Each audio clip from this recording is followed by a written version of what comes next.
All right, and welcome everybody to our latest live attraction. We finally got all the wires crossed and everything, and I think everything's working now. We were a little late tonight getting on. My name's Paul Zwaska, and with me are three gentlemen who are no stranger to the ball field maintenance industry. Luke Yoder from DurEdge Products, Tom Burns, and Andy Ullman. Andy, you there? I'm here, yes. And we welcome you tonight. And tonight we're just going to do a simple roundtable. And of course, no matter where you go, everybody's talking about what you should be doing these days on your ball field to keep it ready to play. But I think there's some leagues and some states and some places where they're starting to think you might not even get a ball season in. So the question now becomes, okay, what happens if they come and tell you, sorry, there's not going to be a season? Now what do you do to your field? Do you have the budget to be able to continue to maintain it? If so, great. What are you going to do? If not, what's your next best shot? So we're going to go around and answer a few questions. I'm going to throw some questions out to these guys to give us their best guesses as to what they think is going to be the best move. Of course, everybody's situation is different. I know Andy is trying to get his season up and going down there in Illinois, his Pony League. Andy, give us a quick update on your Pony League. What's going on? Well, thanks, Paul. Yeah, we're still on hold. It's all up to our governor. The big hook for us right now is the fact that Chicago is part of Illinois. So all of us downstate folks are kind of tied to what the big Chicago rules are. So I know our local mayors are working heavily with the governor, trying to get some leniency towards us down here to maybe open up some things for us. But right now we're in a kind of a phased open up approach. And it doesn't look like we'll be able to start anything until mid-June.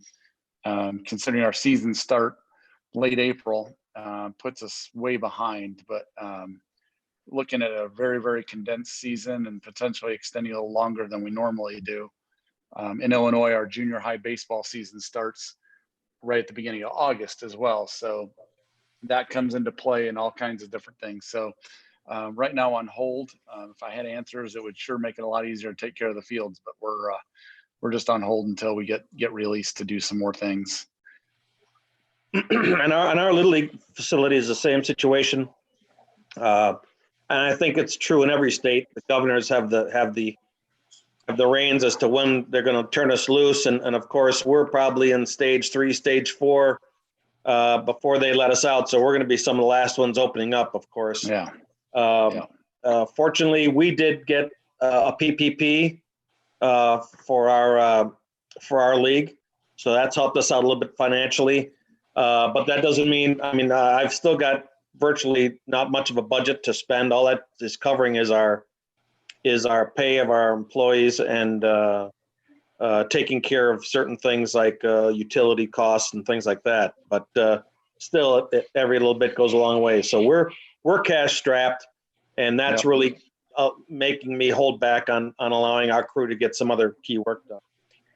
Yeah, we're the same here. We have zero budget to do anything. So basically enough to put gas in mowers, and that's about it right now. And in fact, your league had to take a loan out, didn't they? Or a line of credit, rather. Line of credit. Yeah, we did. We went to a local bank here and opened up a line of credit just to make sure we had the funds to withstand this. If we cancel our season, we're looking at refunds to all the registrations that have come in so far. And if we do have to refund, that's where we're going to run into trouble. So hopefully we'll get there. Well, and I think you'll find that there are going to be some people, we see this in our league a lot, when certain strange situations like this happen, people will just say, you know what, just keep the money we gave you for the registration. So hopefully your league will make that plea pretty evident that you need some of that money to help stay afloat. Yeah. So my question to you guys, and I'll grab each one of you for a comment, is what becomes the bare bones maintenance strategies if it comes up that, okay, you're not playing for the rest of this summer. Okay, so you've just lost your revenue stream. Now you're really down to bare bones maintenance. From a mowing standpoint, Luke, what does that mean to you? What would you do? And, you can almost look at this at an irrigated field versus an unirrigated field, that kind of thing as well. Well, and also from, do you have the ability to apply growth regulators or not? If you do, I'm going out at the full rate with growth regulators. I've heard of guys expanding that even into their tall fescue right-of-ways, if you will, off the playing field, and reducing their mowing, threefold, if you will. So I would look into getting even a backpack sprayer or something to try growth regulators. And if not, in bare bones, I guess you just raise in the height and cut it high and let it fly. Try to follow the 1/3 rule and raise it up. And I would probably add to that, Luke, that if the growth regulators are probably going to be great on a irrigated field. Unirrigated field, as we get into into the main part of the summer, depending on where you are, of course, what part of the country, you may not need to do that. It may go dormant anyways. Yeah, I can't speak from experience on that. If it's going to go dormant anyway, if it's going to dry up, leave them off. But here in the South, the last 3 years, it's rained. It's above average, so we have not really needed irrigation that much. So yeah, guys are going out and trying different rates on different varieties that they haven't before, and it's going to be really interesting, Paul, to hopefully we get to some seminars and conferences later this year and just to see what people learn, not from their mistakes, but what they were forced to do and reap the benefits of. So it's pretty exciting to hear.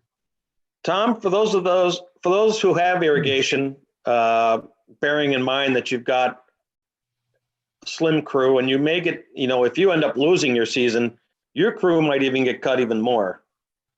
What kind of an irrigation strategy are you going to use? Well, I think you really have to go into, deep, infrequent irrigation. I think most turf grass is over irrigated anyway. Yeah. I think without the play, you don't really need the recovery. So I think you can get away with less irrigation. I think it's really going to, I've always looked at necessity as the mother of invention. I think you can experiment with, really changing your irrigation mindset to where, you just flood it out and let it go for a week. I think your turf grass, I think you're going to see a lot of turf grass that's actually going to do better. It's going to get stronger if you figure that out. I think there's still probably going to be some areas that you may have to hand water, but I believe that if you really get down there and look at your irrigation system, if it's working properly, even if it's not, you're definitely going to see the heads that aren't functioning properly. But I really think if you really put your mind to it, you can get more efficient with irrigation. I think it's going to help you out in the long run. Now, the one thing is, without revenue, how are you going to pay for water? That's another deal. So, but I think this thing really could have some beneficial effects where people will kind of rethink their best practices and really get more efficient with the way they're doing things. With backing off on mowing, if you raise if you really think about this, most of the guys have been really maintaining their fields well here over the past month or two. The fields have been getting a break. And I know I visited our facility last week. I was blown away at the grass. I mean, the grass was thick and lush. And, we've hardly fertilized it yet this year. We're still working off the carbohydrate reserves from over the winter.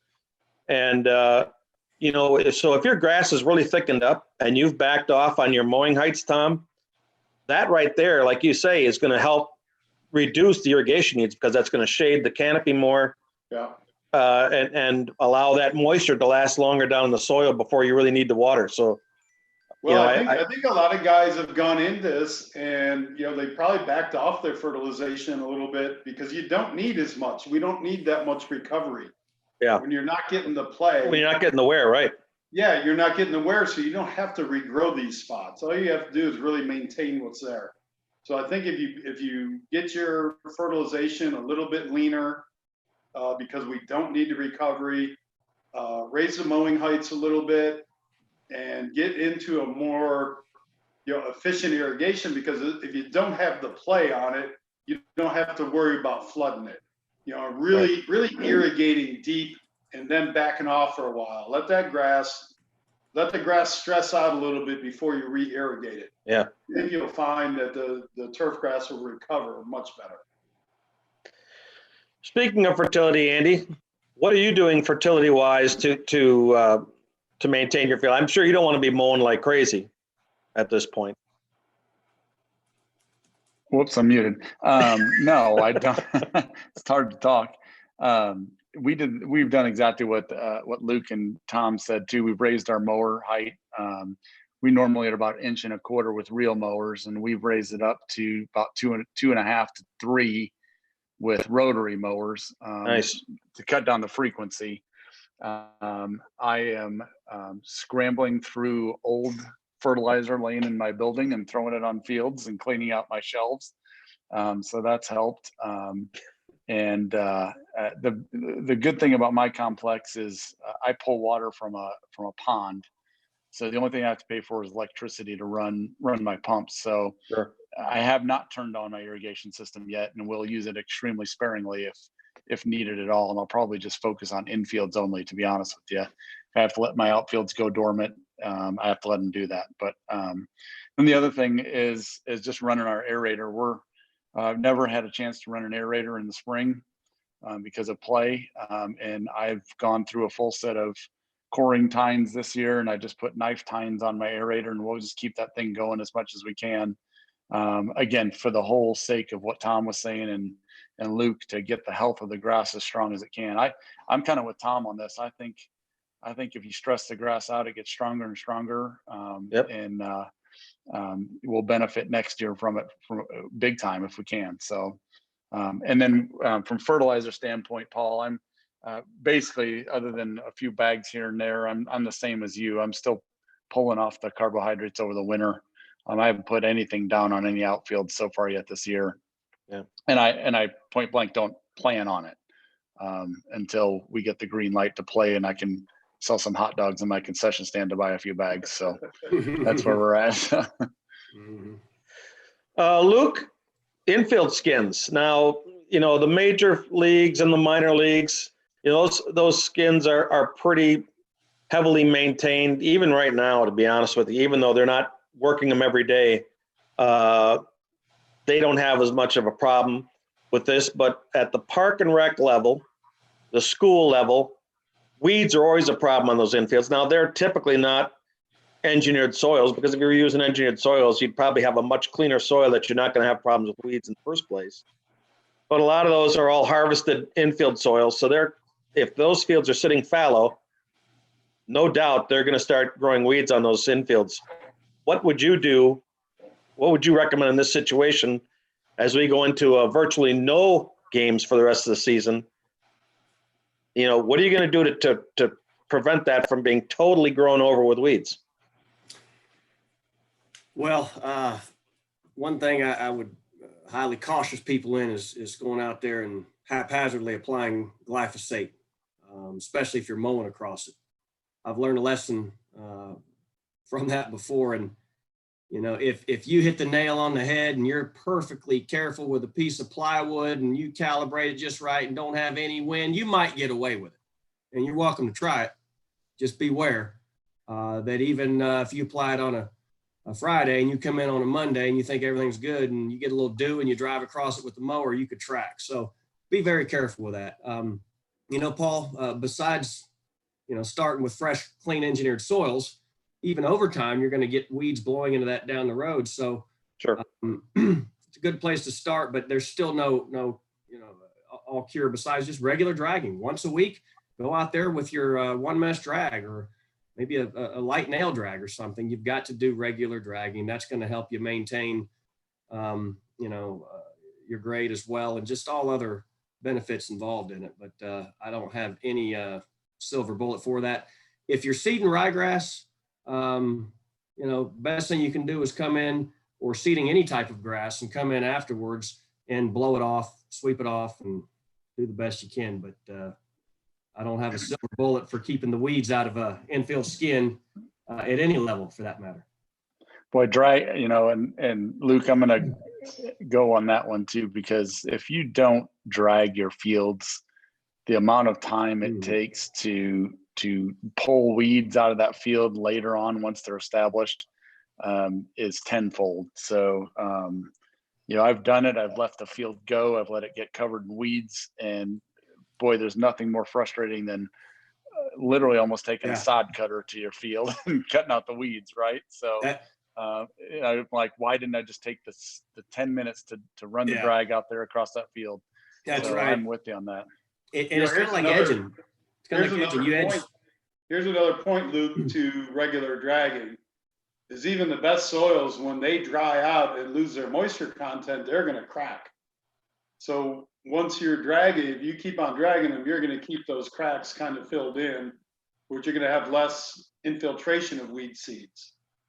So if the field's all cracked up and you get weeds blowing, weed seeds blowing around, that's going to give them an avenue to get down there, and get a foothold. So I think, not only Excellent point.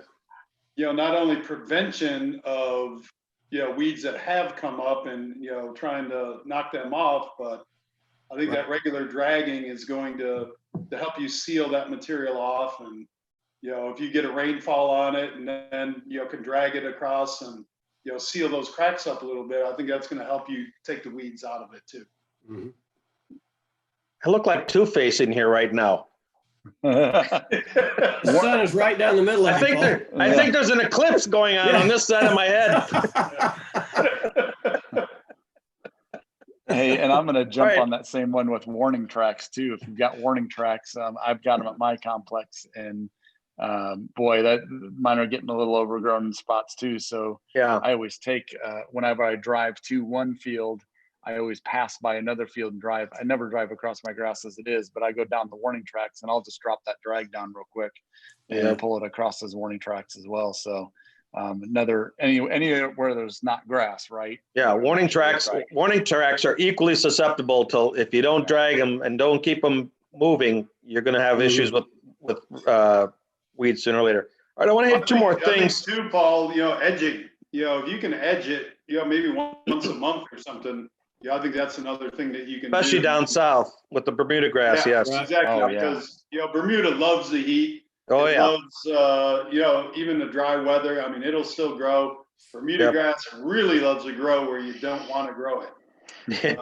So warning tracks, infield soils, it loves that. I mean, and it'll go like wildfire. So even if you can edge once a month or something like that, I mean, just whatever you can do preventatively and do on a periodic basis. You may not do it as often as you'd like to do it, but if you can hit it a couple times, then you don't have to go out and take a sod cutter and remove all this material. So I think that's one little tip that you can give people. I've got two quick questions I want to ask you folks. We've got about 8-10 minutes left, so let's make these answers fairly quick and brief. But first, I want to ask each of you your prediction for fall sports. And that could be baseball and even football. What's your thoughts? And I'm not talking the high level. I'm talking about at the high school, the college level, the youth level. What's your thoughts? You think we're going to be able to get these games put on this year, or do you think the virus has pretty much a lock grip on us? Luke? I think it's going to be on a regional basis. I'm very hopeful, and I feel pretty good about getting baseball and Carolinas cranked up, Georgia, Tennessee. I mean, I'm hopeful there'll be most of the country get baseball cranked up. I'm just hopeful that they don't have some areas that they can't do it, and then all of a sudden shut it down in the whole country for everybody. So hopefully it's decisions are made, wise decisions based on the risk in the communities. But down here, I feel pretty good about some sort of youth sport happening this fall in the Carolinas, Georgia, Tennessee, and a few other places. Tom? It's going to be a tough call. I really think it's going to be determined by testing, any kind of a vaccine. I just, I wish I had an answer. I wish I could go in my crystal ball and find it. I really hope it does. But I just, I really don't have a handle on it yet. I think Andy's got all the answers, Tom. Andy? I hope so. I have no answers. I've seen some crazy rules. There's been a few tournaments down in St. Louis that have been played. I think over in South Dakota, somewhere played a tournament. And they sent us the rules, and they're saying, at least from a youth standpoint, baseball, they're only allowing a certain number of kids in the dugout. They're making the rest of the players sit down the line. It's only parents only, no other siblings and stuff allowed at the complex, and the parents are forced to sit behind the outfield fence with the spacing. So I don't know, man. I don't know what the right answer to this is. Every day you read something and you read something different, and it's you get excited that you're going to play, and then you get frustrated that you're not. You hear how contagious this thing is. My brother is a physician, and he talks about just the contagiousness of it. But so it's got me a little bit cautious. I do think that the statement that I heard is if we overreact and we'll never know if we overreacted, but if we underreact, it'll be quite apparent very quickly. So the last thing you want to do is have, Paul, your complex, my complex, any of these youth complexes, you don't want to hear about they opened up early and 15 people came out with COVID. So that's kind of where we're keeping in the back of our mind as well. And I think that's what our governors are worried about us too. But I'm with you. It's going to be regionally from place to place, I think. So. All right. The second question, I'm going to reverse order. So Andy, you're coming up first. So how is all this going to affect field maintenance going into next year? For instance, do you think there's going to be more or less people on crews? Because budgets have been killed this year. I mean, you're starting to see stuff like that happen at the major league level. That's going to filter down certainly the lower. With lack of funding coming in, something's got to be cut, and I think nothing is safe at this point. Yeah, I couldn't agree more, Paul. It's going to be a downstream effect for a couple of years. I anticipate having a little bit smaller crew next year as it is.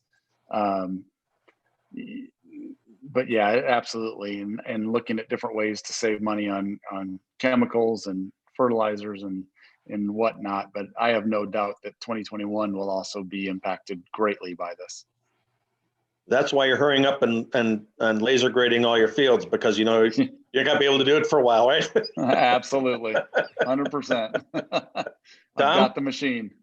Well, I think there could be an effect of everybody's doing what they can right now, just trying to strengthen their fields. If it does open up, I think you're going to see a lot more play because people are going to really be hungry to play. And try to cram and make up games, yeah. Yeah, but the big thing is, that I was wondering before, and I think we talked about it briefly, was crews. How are these people, like, if they do open up, say this fall, this spring, late summer, early fall, how do these guys going to replace their crews? Because a lot of guys, I think you need to get a plan right now that if it does open up, how do I recall my crew? Keeping in touch with people. I think that's going to be the biggest thing is manpower. Trying to get the manpower, because you can have all the equipment in the world and stuff, but if you don't have anybody to run it, right, you're not going to have a good product out there. So I think that's going to be a big thing is how to man these fields and keep them safe and playable. And that was already a problem before we even hit COVID-19. Manpower was getting harder and harder to find. Now, people are going to be hungry to work though. Granted, there's going to be more people out of work, but are they going to be willing to come and work at a field? That's the big question. Yeah. Luke? Well, Tom, you hit the nail on the head. And Paul, you too. It was already a problem. Everybody needed more help.